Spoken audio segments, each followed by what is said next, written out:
नमस्कार मित्रांनो, श्री स्वामी समर्थ. आपल्या आर्या मराठी टिप्स या यूट्यूब चॅनलवरती तुमच्या सर्वांचे खूप मनापासून स्वागत आहे. स्वामी महाराजांच्या कृपेने तुमच्या सर्व चांगल्या इच्छा पूर्ण होत ही स्वामींच्या चरणी प्रार्थना करते आणि आज या नवीन व्हिडिओला सुरुवात करते.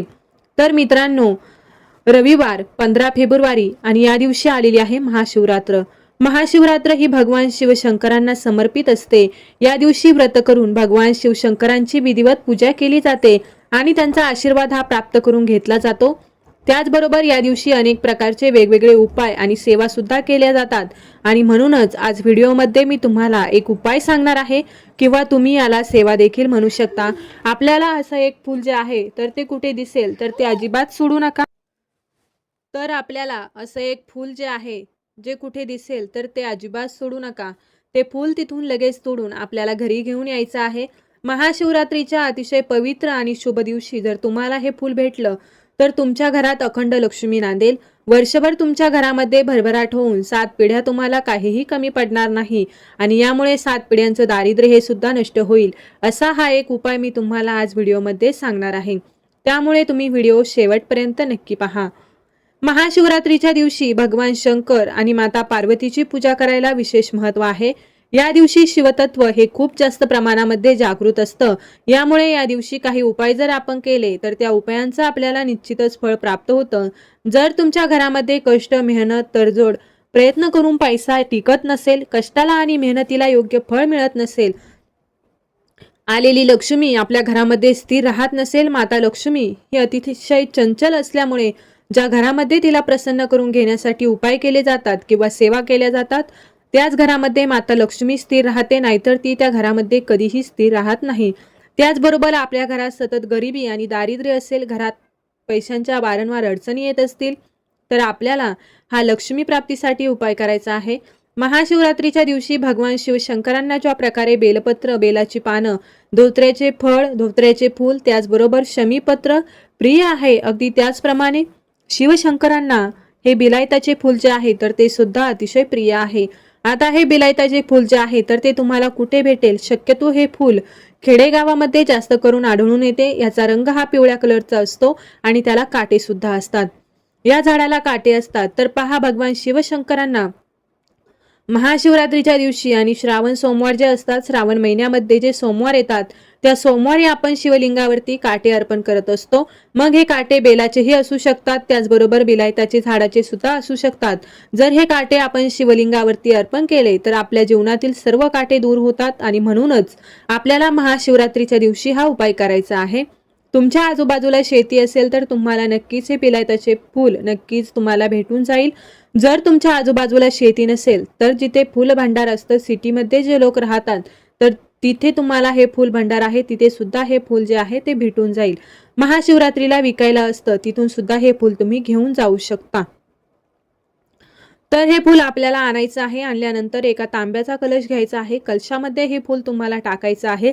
यानंतर काय करायचं आहे, आता आपण पुढे जो उपाय करणार आहे हा उपाय तुम्ही मंदिरामध्ये केला तर अतिशय उत्तम. मंदिरामध्ये जी सकारात्मक ऊर्जा जी असते ती खूप प्रमाणामध्ये असते आणि जेव्हा आपण तिथे उपाय करतो तेव्हा आपलं मन सुद्धा सकारात्मक ऊर्जेने भरून जातं आणि आपण अगदी मनापासून उपाय करतो. त्या उपायाचं आपल्याला फळ मिळतं. म्हणून हा उपाय तुम्ही मंदिरामध्ये करणं शक्य झालं तर आवर्जून करा किंवा तुमच्या घरी सुद्धा महादेवाची पिंड असेल तर तिथे सुद्धा तुम्ही हा उपाय करू शकता. परंतु घरातील शिवलिंग जे असतं ते अतिशय छोट्या साईजचं असतं, यामुळे तिथे फुल अर्पण करणं आपल्याला एवढं काही शक्य होत नाही. म्हणून तुम्ही महादेवाच्या मंदिरामध्ये जाऊन हा उपाय करण्याचा प्रयत्न करा.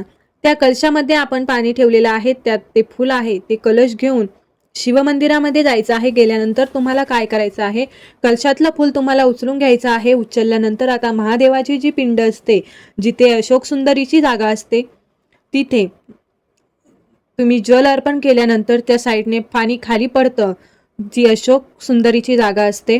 अशोक सुंदरी ही भगवान शिवशंकरांची मुलगी आहे. भगवान शिवशंकरांचा संपूर्ण परिवार जो आहे हा महादेवाच्या पिंडीवर म्हणजे शिवलिंगावरती विराजमान आहे. तर आपल्याला काय करायचं आहे, फूल जे आहे ते काट्यासहित आणायचं आहे आणि यानंतर हे फूल आपल्याला सर्वप्रथम शिवलिंगावरती जिथे अशोक सुंदरीची जागा आहे तिथे तुम्हाला अर्पण करायचं आहे. हे फूल अर्पण करताना त्या फुलाची दांडी असते तुम्हाला शिवलिंगाकडे करायचे आहे आणि ज्या साईडने पाणी खाली पडतं त्याचा तो फुगलेला भाग जो आहे त्या साईडला तुम्हाला करायचा आहे. यानंतर काय करायचं, पाणी जे आहे पाणी शिवलिंगावरती अर्पण करायचं. पाणी अर्पण केल्यानंतर फूल तुम्हाला तिथून पुन्हा उचलायचं आहे अशोक सुंदरीच्या जागेवरून आणि शिवलिंगावरती अर्पण करायचं आहे. अर्पण केल्यानंतर ओम नमः शिवाय ओम नमः शिवाय या मंत्राचा जप करत तुम्हाला हा सगळा उपाय करायचा आहे. यानंतर दोन्ही हात जोडून भगवान शिवशंकरांना प्रार्थना करायची आहे. तुमच्या घरातील पैशाच्या अडचणी दूर व्हाव्यात, घरात अखंड लक्ष्मी नांदावी, वर्षभर घरात भरभराट व्हावी, दारिद्र्य गरिबी ही नष्ट व्हावी, आजारपण घरातलं निघून जावं. त्याचबरोबर आपण जे फूल अर्पण केलं आहे त्या फुलाला काटे सुद्धा असतात. त्या झाडाला त्या काट्यासहित आपण हे फूल अर्पण करणार आहे. तर भगवान शिवशंकरांना सांगायचं आहे की हे माझ्या जीवनातील सगळे काटे मी तुझ्या चरणी अर्पण करत आहे आणि हे सर्व काटे निघून जाऊ दे, माझ्या जीवनात सुख शांती समृद्धी येऊ दे, अशी प्रार्थना करून तुम्हाला हा उपाय करायचा आहे.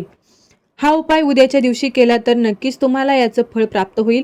आता बऱ्याच जणांना बिलायताचं फूल जे आहे ते भेटणार नाही, तर अशांनी काय करायचं आहे, पिवळ्या कलरचं कणेराचं फूल जे असतं तर ते तुम्हाला आणायचं आहे आणि सांगितल्याप्रमाणे सेम उपाय तुम्हाला करायचा आहे. तुम्ही बिलायताच्या फुलाचा उपाय करणार आहे, सेम टू सेम तुम्हाला कण्हेराच्या फुलाचा उपाय करायचा आहे. हे कण्हेराचं फूल तुम्हाला कुठेही भेटून जाईल. बिलायताचे फूल भेटलं नाही तर तुम्ही ह्या फुलाचा उपाय करू शकता. त्याचं सुद्धा तुम्हाला सारखंच फळ हे प्राप्त होईल, कारण दोन्हीही फुलं भगवान शिवशंकरांना अतिशय प्रिय आहेत. व्हिडिओ आवडला असेल तर व्हिडिओला लाईक करा, चॅनलवरती नवीन असाल तर सबस्क्राईब करा आणि हा व्हिडिओ आपल्या मित्रपरिवारासोबत जास्तीत जास्त शेअर करा. चला तर मग भेटूया अशाच एका पुढल्या नवीन व्हिडिओमध्ये नवीन माहितीसह. तोपर्यंत सर्वांना श्री स्वामी समर्थ.